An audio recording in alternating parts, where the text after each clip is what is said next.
I'm preaching to somebody today who has been deceived about your destiny. You thought God was going to show up in your situation looking like Superman. Instead, God shows up in your situation looking like a mustard seed. The seed doesn't look like the tree. It shares the genetic code of the tree, but according to the exterior, there is nothing to associate the seed with the tree. And might it be that what God is doing in your life right now is not obvious, but that does not mean that there is no opportunity. For he says, when I open a door, no man can shut it. And when I decide to do something through your life, no season, no person, and no human limitation can stop me. I was always interested to learn that after David made his biggest mistake by sleeping with Bathsheba and having her husband Uriah killed on the front lines of battles, he went in and had another baby because the one that was born from his mistake died. But the next one he had was named Solomon, who was the wisest man who ever lived at that point in time. And David's greatest wisdom was born after his biggest mistake. Now, it's not always obvious. It's not always obvious that you are becoming wiser. Usually wisdom feels like dumb decisions. While you are gaining wisdom, often you have to gain wisdom at the expense of today for tomorrow. It's very powerful. It's a principle I preach a lot, and I forgive you if you're a little bored right now, because this is pretty much what I try to say every single week. I try to show you how reward dresses as responsibility. God is not going to put the reward right in front of you. He is going to wrap it in responsibility. David had no clue that Goliath was waiting for him. He just knew he had bread to take to his brothers. It was his responsibility that unlocked his reward.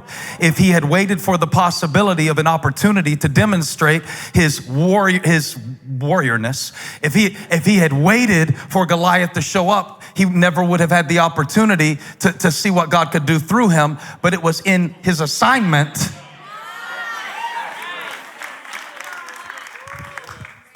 that his giant was waiting. Now, if this is true, it gives a whole new meaning to what John chapter 11 says, that when Jesus heard Lazarus was sick, he stayed where he was a little while longer, because Jesus is about to show all of those in Bethany that resurrection is not an event, but a person. I am the resurrection. But if Jesus shows up and heals Lazarus when they want him to, he will not have the opportunity to reveal who he is that they don't yet perceive him to be. And so in his waiting, which seems cruel to Mary and Martha, he is actually staging a miracle so that when he gets there and Lazarus has been dead, it's a good thing, because resurrection dresses like death. Sometimes God lets something in your life die, but don't worry when it dies. Resurrection is who he is and what he does. And if you can get the stone rolled away long enough to believe for a little while, I hear a voice calling Lazarus out of the grave. See, the grave clothes wrapped up the revelation of who Jesus was. When he got on the scene and said, Lazarus, come forth, the grave clothes had no choice but to fall off, because the voice of the Lord unwraps death to present resurrection. Who needs a miracle today? I came to preach to you.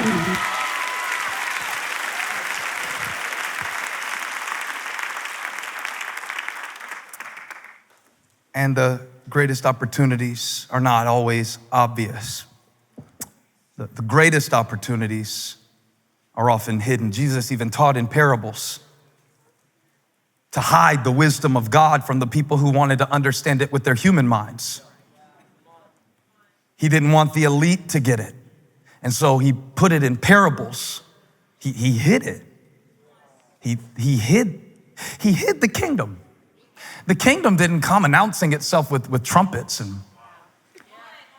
red carpet. It wasn't obvious. It came looking like conflict. Now, Mark chapter 2 is the first of 5 conflict dialogues where we see this carpenter from Nazareth doing ministry in Galilee, having to confront the wisdom of this world to reveal the wisdom of God. He's teaching one day, And so many people have come to see him. The crowd has gathered. In Mark's gospel, the crowd is not necessarily a positive thing. We would think that if Jesus was trying to build a ministry, he would need a crowd. Jesus is so savage, sometimes if the crowd got too big, he would start running people off by saying stuff they didn't want to hear.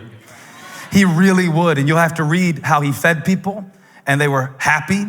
But after they ate their happy meal, he turned around and said, I'm not your Burger King. I know I'm mixing restaurants, but go with the illustration. He said, if you eat my flesh and drink my blood, then you can have this kingdom. And they said, whoa, I was into the miracles, but this took a dark turn. This cannibalism thing. And even the disciples couldn't understand it, but Peter did after. And when he was recounting to Mark, so Mark could write this gospel account, he talked about the crowd. The crowd had gathered, and they were listening to Jesus preaching. And the Bible tells us about 4 men who brought their friend, and they could not get in because of the crowd. They had high hopes. You could say that their hopes were through the roof. Great expectation. But then they were met at the door. By the way, there are 4 doors in this passage that are not obvious. 4 doors in this passage and in our lives that are not obvious, because life's greatest opportunities are not always obvious. So they come to the front door and they can't get in. This represents the door of disappointment. How disappointing it must have been that after you have carried your friend all this way, only to find out at church that not only is there no room in the main auditorium, but they're not even seating in overflow. Thank you very much. You can watch live stream. These men were met at the door with disappointment. And so, if they had subscribed to the theology that many of us live our lives according to, they would have turned around and gone home, because obviously, everybody say obviously, it's not God's will for our friend to get healed today. If it were God's will for our friend to be healed today, we would have gotten in the door. But these boys, I wonder, do I have 4 crazy ones? Just 4. These boys said, we did not carry you all this way with your heavy self to turn around and go home now. Now, I think these boys had a little bit of well, maybe this is the monk's corner in me, but I picture their conversation. I picture these boys. These boys didn't drive a Prius. That's what I'm trying to say. These boys, they're met at the door with disappointment, not to mention the man's disappointment. He's learned to deal with disappointment. His entire life is a disappointment. He can't walk, he can't dance, he can't do what other people do, but they've come this far. I said they've come this far, and they didn't come this far to go home. So Bubba says to Tommy, hey man, I was looking around. I didn't see no security cameras right around the south entrance, man. I wonder if you could, Bubba and Tommy. And who else? Rufus. Rufus. That's the last one, I promise. He said, what you reckon if we get around there and they're whispering, because they don't want the man on the mat to know what they're about to do. Don't tell everybody all your plans. Just sometimes you just gotta do stuff. You don't always ask permission. Sometimes it's better to ask forgiveness. What if we went up? I know we can't get in, so what if we went up? Sometimes you gotta change levels. Let me get behind my pulpit. Sometimes the reason you can't get in that door is because it wasn't your door. God is calling you higher. Who am I preaching to? Sometimes the reason you got rejected is because it was the wrong level of relationship. And if those people would have liked you, it would have actually limited. I'm caffeinated today. High five somebody, say go higher. Come on, when they go low, we go high. He's calling me higher.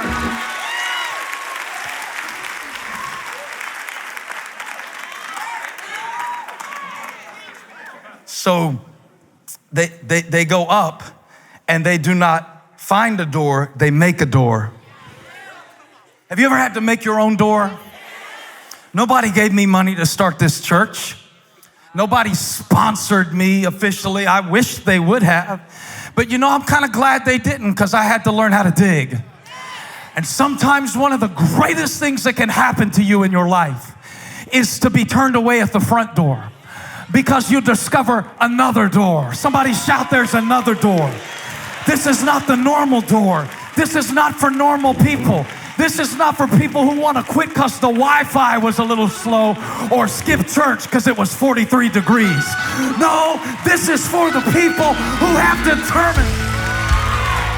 Hey, thank you for watching. Make sure you subscribe to this channel so you don't miss a single video or live stream, and share this video with a friend. And don't forget, you can join me live every Sunday. Thanks again for watching.